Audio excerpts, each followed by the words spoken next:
Hello বন্ধুরা, কেমন আছো তোমরা সবাই? আশা করি তোমরা সবাই খুব ভালো আছো আর আমিও খুব ভালো আছি। কিন্তু সেই দিন ছিলাম না ভালো, আমার মুখ দেখেই বুঝতে পারছো।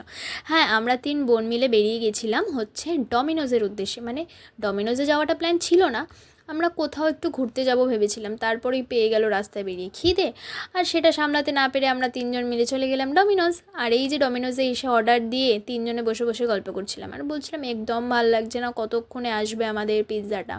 কারণ আমি যেহেতু মামাবাড়িতে গেছিলাম, আর মামাবাড়িতে গেলেই আমরা 3জন 3 বোন একসাথে হই আর সেখানে খুবই মজা হয়। ভাই বোনরা একসাথে হলে তো মজা হবেই। আর এখন অফিসের জন্য আমি খুব একটা মামাবাড়ি যেতে পারি না, যেহেতু আমি ছোটোবেলায় সবাই হয়তো মামাবাড়িটায় বেশি যায়, আমি তো অনেক অনেক বেশি যেতাম। গরমের ছুটি পড়লেই মামাবাড়ি চলে যেতাম, আর সেই দিনগুলো তো এখন খুব মিস করি। তো যাই হোক, ডমিনোজে গিয়ে পিৎজাও বসতে বসতে গল্প করতে করতে আমাদের পিৎজা চলে আসলো।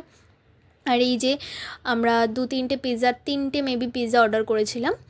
আর তারপরে আমিও খাচ্ছিলাম আর বোনকেও বলছিলাম যে দেখ পিৎজাগুলো কেমন এসছে, খেয়ে একটু বল, দেখ রিভিউ তো দে। তো যাই হোক, ও রিভিউ দিল, খেয়ে দিয়ে যে বলল হ্যাঁ অবশ্যই ভালো, আর ওরটা হয়তো ফেভারিট, ও এটা বলেই দিল। আর আমারও খুব ভালো লেগেছে, দিদিরও খুব ভালো লেগেছে। তো এই আমরা খেতে খেতে আর বেশি ভ্লগ বানাচ্ছি না, কারণ খাওয়ার সময় তো কথা বলতে একদম ভালো লাগে না। তো যাই হোক, সেটা নয়, এমনি মজা করলাম। তো খেতে বসে আমাদের তো শান্তি নেই, হাজার একটা কথা আর হাসি ঠাট্টা, দেখতেই পাচ্ছ। তো যাই হোক, খাওয়া দাওয়া হলো, এবার বাড়ি যাওয়ার পথে একটুখানি ভিডিও করে আমি ব্লগটা এখানেই শেষ করলাম। তো টাটা, ভালো থেকো সবাই।